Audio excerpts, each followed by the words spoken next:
Здравствуйте, с вами Фиспект, и я купил себе VR. Думал об этой покупке на самом деле очень давно, но была куча проблем. Например, то, что стоит просто дохренища. Нужно ставить камеру по углам своей комнаты, игр мало, и при этом непонятны перспективы развития VR. Я ждал время, пока игр станет больше, а сам VR станет дешевле и качественнее, и наконец-то дождался. Вышел Oculus Quest 2, который разорвал просто всем лицо. И как вы поняли, я его себе приобрел. Это мой первый VR-шлем, и до этого я ни разу не пользовался VR, поэтому сравнивать мне не с чем, но эмоции он мне оставил просто невероятные. Как и положительные, так и отрицательные. Сегодня я обо всем этом вам расскажу, будет очень интересно, и мы не будем как типичные обзорщики зачитывать сухие характеристики. Сегодня видос про эмоции, потому что их у меня предостаточнее. Я расскажу вам о том, стоит ли покупать эту недешевую игрушку, и расскажу то, о чем не скажут явно другие блогеры. Короче, Oculus Quest 2. На данный момент это один из самых дешевых полноценных VR-шлемов, но даже с учетом этого стоит он немало. Это цена какого-нибудь неплохого ПК, который может потянуть большинство игр. А что делать, если денег вообще нету? Не то чтобы на VR, а даже на новый комп. Вы вообще в курсе, что сейчас не обязательно иметь все это, чтобы играть в современные игры на высокой графике? Теперь играть в топовые игры можно где угодно, как на слабом ПК или макбуке, так и в браузере, на айфоне, айпаде или андроиде. Если у тебя нету мощного игрового компа, тогда тебе поможет сервис облачного гейминга gfn.ru. Там доступно более 700 игр, в том числе Киберпанк, Assassin's Creed Valhalla, Ведьмак и много чего еще. И каждую неделю добавляются новые. Подключив премиум, ты сможешь ощутить всю мощь технологий трассировки лучей RTX, и при этом не нужно обновлять видеокарту или покупать последнюю приставку. Все, что тебе необходимо, это любое устройство и доступ в интернет. Что-либо устанавливать или обновлять также не требуется, все уже готово. Просто играй в один клик. Я уже успел затестить на своем айфоне, и это реально круто. Могу в любом месте запустить топовую игру. И это имеет смысл даже если у вас, как у меня, неплохой ПК. Играть на мобилке в ПК игры — это что-то невероятное. Так что переходи по ссылке в описании и в закрепленном комментарии и лично зацени всю прелесть gfn.ru, ведь с ними любое устройство станет игровым.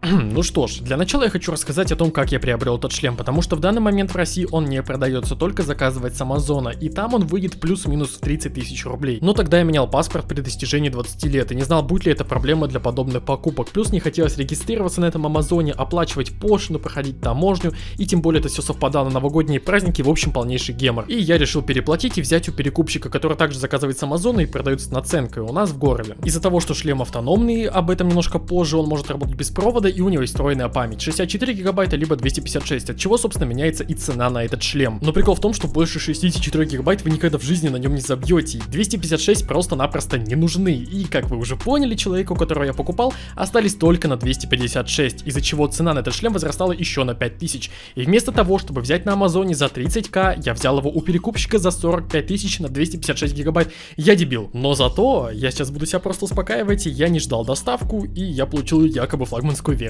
Да, я молодец. И вот эта импульсивная покупка только спустя время, когда ты уже насытился товаром, ты понимаешь, что можно было в принципе и подождать, и 15 тысяч рублей сэкономить. В общем, если будете брать, я вам настоятельно рекомендую подождать доставочку и купить с Амазона. Но у нас на столе красуется вот такая коробусина, которая, честно, сдалека вот так вот мельким взглядом похожа на коробку из-под обуви, но зато когда ты открываешь, господи, как тут все красиво сделано, как будто iPhone открыл. Можете меня хоть сколько осуждать, но я такое люблю. Шлем доставил мне удовольствие еще до того, как я начал им пользоваться. Внутри у нас шлемы, контроллеры, типа, а что вы еще ожидали? Помимо них еще макулатура, блок питания, который сразу же у меня отправляется в дальний ящик, потому что американская вилка, а также провод Type-C на Type-C. Перед тем, как перейдем к самому главному, это к играм и возможностям шлема, хочу поругать сначала дизайн и функциональность самого шлема и контроллеров. Начнем, пожалуй, с шлема. Он белый, это его самый главный недостаток. Да, красивый, но спустя 2 дня он у меня уже начал мараться, что вообще не круто и некрасиво, лучше бы он был черный. Ну и контроллеры. Мне, естественно, сравнивать не с чем, но говорили, что это типа топ-1, самый удобный и все такое. Мне неудобно. Конкретно один момент, когда я пытаюсь нажать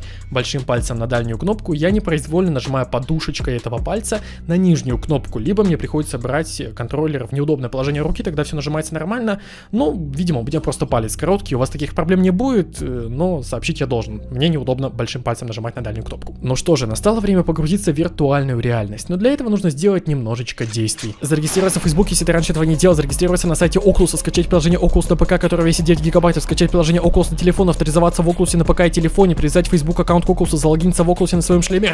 В общем, гемор. Не в плане времени, а то, что нужно шлем постоянно снимать, одевать, и это неудобно, капец как, но слава богу, это делается один раз в жизни, и потом ты об этом забываешь, как про страшный сон. Первые мои эмоции нужно было все-таки записывать, чего я, к сожалению, не сделал, но я попытаюсь вам все-таки объяснить. Вот представьте, что вы сейчас находитесь в самом красивом месте, которое не существует в реальном мире. Например, какая-нибудь игра или какие-нибудь горы, космос. В общем, вы в нем находитесь, смотрите такие по сторонам, все настолько насколько реалистично, но зрение у вас минус 1 или 2. Примерно так я могу описать нахождение в виртуальной реальности. Все очень реалистично, ты себя полностью погружаешь туда, но при этом у тебя как будто плохое зрение. Самое первое, что я сделал после того, как разобрался с управлением, менюшкой и настройкой области, я пошел в игру, которая называется VR-чат. Я думаю, вы все про нее слышали, но если нет, то вкратце вы создаете себе аватара любого и ходите, общаетесь с другими такими же людьми, как и ты. И там можно играть, кстати, не только с VR, а еще и с простого ПК. Пошел я в нее с тем же другом, который мне помогал настраивать VR, который уже обладает им очень давно, и он очень сильно надо мной смеялся, когда я выбрал передвижение с помощью стика, а не с помощью телепортации.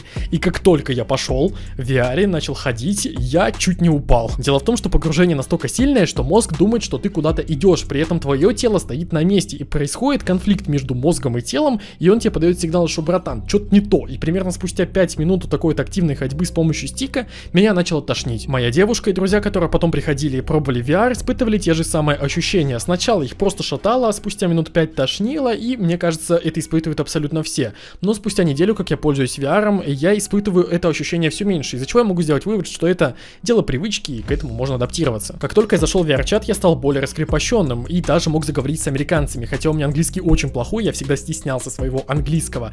Здесь же я вижу, что передо мной стоит такой же человек, как и я, он смотрит на меня, он со мной здоровается, и автоматически ты как-то понимаешь, что даже хоть он и выглядит как какое-то непонятное существо, он живой человек, и с ним нужно поговорить, и ты хочешь с ним говорить, это реально круто. Это может прокачать не только твой английский, а в принципе социальное взаимодействие. В общем, самая первая игра виртуальной реальности мне понравилась, очень уютно, мило, классно, и когда я снял очки, посидел немножко за ПК, отдохнул от тошноты, мне захотелось вернуться. И я решил все-таки разобраться, что вообще к чему, и понял одну вещь. У нас, значит, есть два стула, на одном из которых Oculus Quest 2, операционная система, которая по сути модифицированный Android, со своим графическим ядром, процессором и какими-то там играми, которые могут запускаться автономно, абсолютно без провода. Звучит интересно, но на деле графика вообще даже близко не сравнится с вашей видеокартой, игр мало, а стоят они просто до хрена, по европейским ценам, конечно же. Например, тот же Beat Saber, очень популярная игра, которая в Steam стоит $8, а здесь ты отдашь за него $25, и живи с этим как хочешь. И если ты будешь пользоваться шлемом в портативном режиме, то скорее всего рано или поздно ты установишь стороннее ПО, которое позволит тебе установить больше игр и за меньший прайс. Мне кажется, создателям второго квеста в рекламных целях нужно делать упор не только на то, что там можно играть, а также смотреть YouTube, лазить в социальных сетях, браузеры,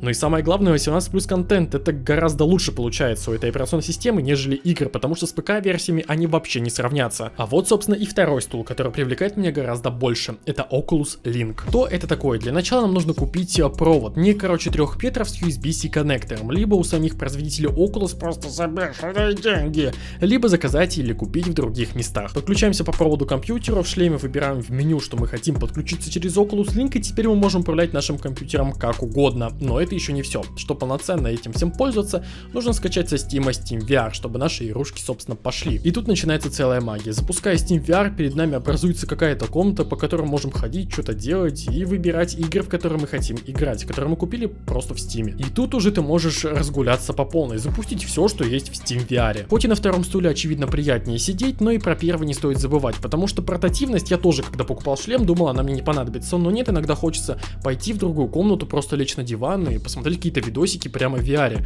В некоторых ситуациях это реально полезно и круто, так что оба стула неплохие, но второму я, естественно, отдаю больше предпочтений. Игры как-никак, это первоначальный смысл VR. И нет, я не забыл рассказать про третий стул, я бы даже сказал стульчик, это подключение к ПК через Wi-Fi. Пока что наши технологии не позволяют делать это стабильно, все лагает, невозможно пользоваться, скорее всего за этим будущим, но пока рановато. Beat Saber просто топ-1 убийца ОСУ в VR, супер атмосферно, драйвово, классно, но есть одно но, карт очень мало. Когда устанавливаешь стороннее ПО и докачиваешь карты со сторонних ресурсов, становится нормально, но вообще не сравнится с количеством карт в ОСУ, и этого постоянно тебе не хватает, тебе хочется еще, а все. Half-Life Alyx, я думаю, здесь комментарий полностью излишний, потому что это тупо шедевр. Все эти разговоры про то, что следует купить VR-шлем только чтобы поиграть Half-Life Alyx, не на пустом месте, это действительно великолепная игра, ее обязан пройти каждый. Ни один обзор, видос в интернете не передаст то, что чувствует игрок, когда находится во всей этой вселенной. Этот геймплей, графен, этот сюжет, это просто шикарно. Моей ошибкой было то, что я посчитал, что я тру геймер, буду передвигаться с помощью стика, и дойдя до этого мужика, меня стошнило, и играть я перехотел. На 2 дня я вообще не заходил в нее, подумал, что эта игра полное говно,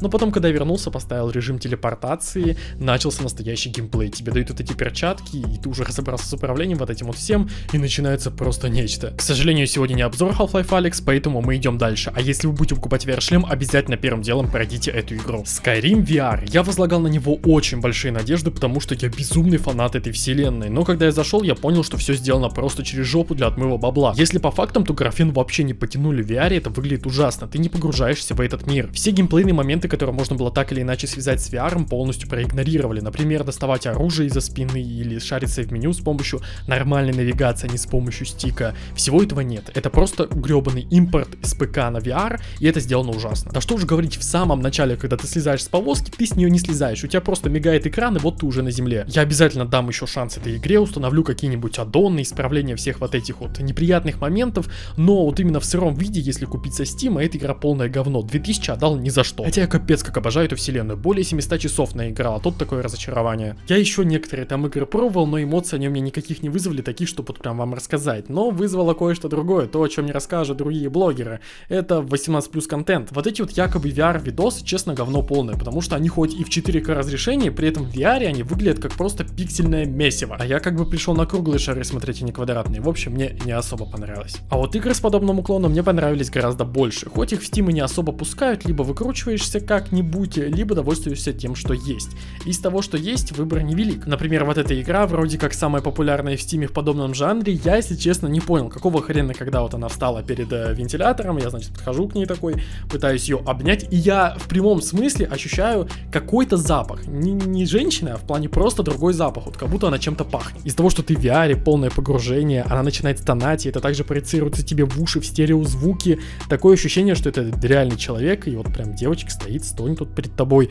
В общем, никому не советую в эту игру заходить, можно выйти из нее со слезами. И, к сожалению, больше игр я попробовать не успел, так как этот шлем у меня всего лишь неделю. Лучше расскажу вам о том, с чем мне пришлось смириться при покупке этого шлема. Во-первых, перестановка. Мне пришлось полностью поменять в своей комнате абсолютно все. У меня стояла кровать, угловой стол, мне пришлось от этого отказаться. И, к счастью, я смог договориться с владельцем квартиры о том, что я делаю небольшую перестановку, убираю кровать и стол угловой, ставлю свой игровой стол, и при этом, когда я переезжаю, я ему оставлю этот игровой стол. Для него это выгодно, что халява, естественно, а мы можем играть в VR. Дело в том, что в виртуальной реальности есть три способа передвижения: с помощью телепортации, с помощью стика, а также можно пододвинуться к какому-то предмету, то есть ходить прям по выделенной области в комнате своей и достать какой-то предмет, например. Это очень полезно, и чем больше пространства вокруг тебя, тем для VR лучше. Следующее, с чем мне пришлось смириться, так это моя видеокарта. У меня 2080 Super, и в некоторых играх ее не хватает. Например, в том же Skyrim проклятом иногда проседает ниже 90 FPS, а чтоб вы понимали, в очках 90 Гц, а в VR-чате так вообще.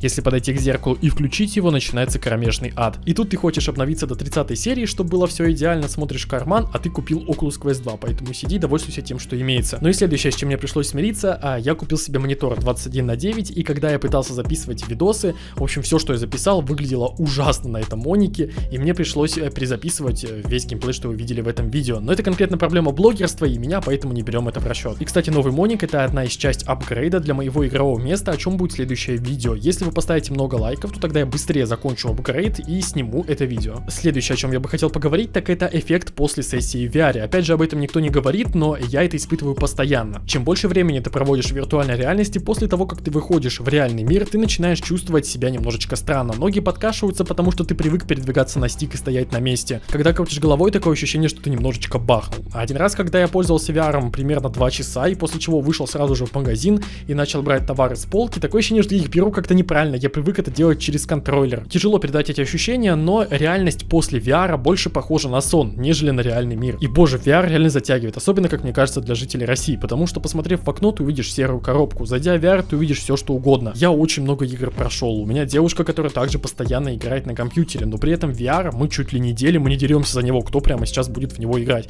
потому что очень хочется, очень ломится, и ты постоянно хочешь вернуться в какой-нибудь виртуальный мир, уйти от реальности. Из чего следует вывод, что это хорошая покупка, но я о ней немножечко пожалел. Во-первых, потому что я за нее переплатил 15 тысяч рублей, да, это была моя ошибка. Во-вторых, меня постоянно бесит, что я хочу погрузиться полностью в виртуальный мир, но передвигаясь на стик, меня начинает тошнить уже буквально после 5 минут. Ты себя пересиливаешь, играешь дальше, но ты себя заставляешь, из-за чего впечатление немножко портится. Рано или поздно ты включаешь передвижение с помощью телепорта, а тогда уже портится погружение. В общем, одни компромиссы. И на самом деле будущее не совсем за VR, а за вот этими вот платформами, когда ты можешь встать, пойти в реальном мире, и чтобы это было в виртуальной реальности. Вот это реально, наверное, круто. А пока ты передвигаешься с помощью телепорта, ты постоянно чувствуешь себя неполноценным. Могу ли я вам посоветовать брать вот эту недешевую игрушку? Нет, для начала обязательно сходите в VR-клуб, попробуйте виртуальную реальность там, а потом уже решите, нужно оно вам или нет. Но мне оказалось, что нужно. Хотя я не ходил в VR-клубы, но я не пожалел о своей покупке. В то же время я понимаю, что для большинства это будет просто на один раз попробовать. И если вы сходите в VR-клуб, вы, скорее всего, желание покупки свое отобьете и сэкономите много денег. Что по поводу самого шлема Oculus Quest 2? На данный момент любой шарящий человек скажет, что альтернатив просто нету. Это самый лучший шлем, не считая Valve Index, который стоит просто космических денег. Подробного обзора вы здесь не увидите, но если будете брать шлем, берите именно его и именно на сайте Amazon. Выйдет очень дешево и круто. Просто напомню, что это видос